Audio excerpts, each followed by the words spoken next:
नमस्ते दोस्तों, स्वागत है हमारे चैनल पर। आज हम बात करने जा रहे हैं एक ऐसी शख्सियत की जिन्होंने अपनी मेहनत, लगन और दूरदर्शिता से असम की राजनीति में एक नया अध्याय लिखा है।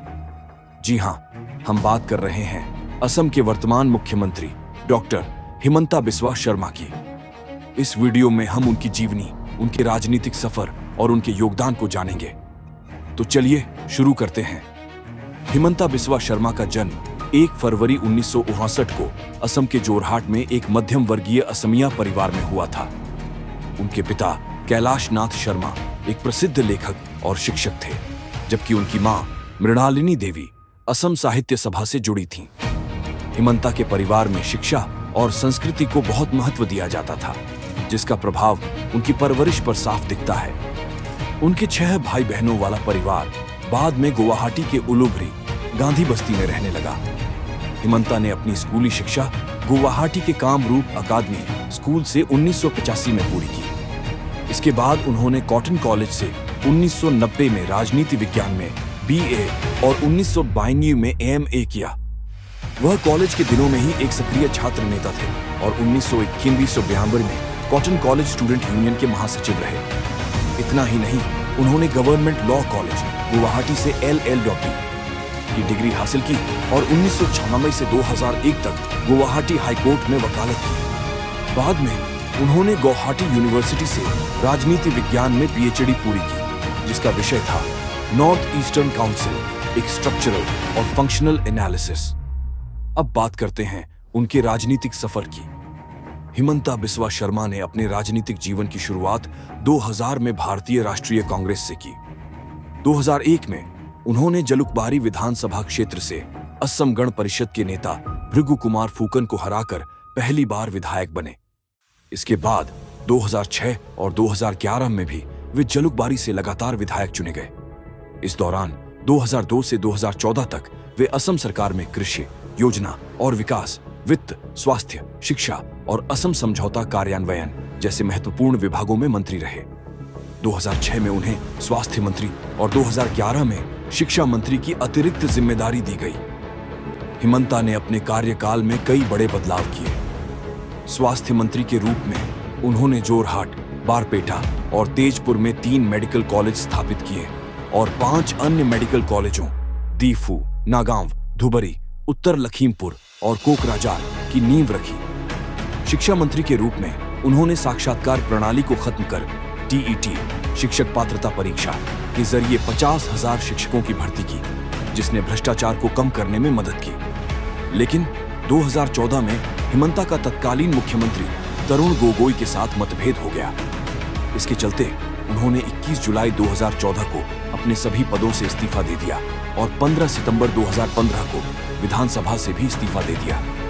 इसके बाद 23 अगस्त 2015 को उन्होंने भारतीय जनता पार्टी BJP में शामिल होकर अपने राजनीतिक कैरियर को नया मोड़ दिया। BJP में शामिल होने के बाद हिमंता को असम में चुनाव प्रबंधन समिति का संयोजक बनाया गया। 2016 में वे फिर से जलुकबारी से विधायक चुने गए और 24 मई 2016 को सर्बानंद सोनोवाल सरकार में कैबिनेट मंत्री बने। उन्हें वित्त, स्वास्थ्य, शिक्षा, योजना और विकास, पर्यटन जैसे कई महत्वपूर्ण विभाग सौंपे गए। 2016 में BJP के केंद्रीय नेतृत्व ने उन्हें north east democratic alliance NEDA का संयोजक नियुक्त किया। 9 मई 2021 को हिमंता बिस्वा शर्मा को BJP विधायक दल का नेता चुना गया और 10 मई 2021 को उन्होंने असम के 15वें मुख्यमंत्री के रूप में शपथ ली। तब से वे असम के विकास और सामाजिक कल्याण के लिए कई महत्वपूर्ण कदम उठा रहे हैं, जैसे मिशन वसुंधरा, भूमि और संपत्ति से संबंधित समस्याओं का समाधान और अवैध गतिविधियों पर सख्ती। राजनीति के अलावा हिमंता बिस्वा शर्मा खेलों में भी गहरी रुचि रखते हैं। वे 2017 से भारतीय बैडमिंटन संघ के अध्यक्ष हैं और 2016 से असम क्रिकेट एसोसिएशन के अध्यक्ष भी हैं। इसके अलावा वे असम में बधिर और मूक कल्याण सोसाइटी के अध्यक्ष भी हैं। उन्होंने असमिया भाषा में 3 किताबें लिखी हैं, समागत समय, भिन्न समय अभिन्न मत और एटा सपोनार पाम खेती।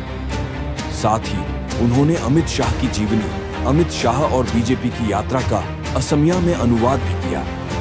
हिमंता ने 7 जून 2001 को रिणिकी भूयान शर्मा से शादी की, जो प्राइड ईस्ट एंटरटेनमेंट की प्रबंध निदेशक हैं। उनके 2 बच्चे हैं, बेटा नंदील बिस्वा शर्मा और बेटी सुकन्या शर्मा। एक रोचक तथ्य यह है कि हिमंता ने कॉलेज के दिनों में रिणिकी से कहा था, अपनी मां से कहना कि मैं एक दिन मुख्यमंत्री बनूंगा, और आज वह सपना सच हो चुका है। हिमंता बिस्वा शर्मा का सफर बिना विवादों के नहीं रहा। 2017 में उन्होंने कैंसर और दुर्घटनाओं को पिछले पापों का परिणाम बताया, जिसके लिए बाद में उन्होंने माफी मांगी। 2020 में उन्होंने AIUDF समर्थकों पर पाकिस्तान जिंदाबाद के नारे लगाने का आरोप लगाया, जिसे लेकर विवाद हुआ।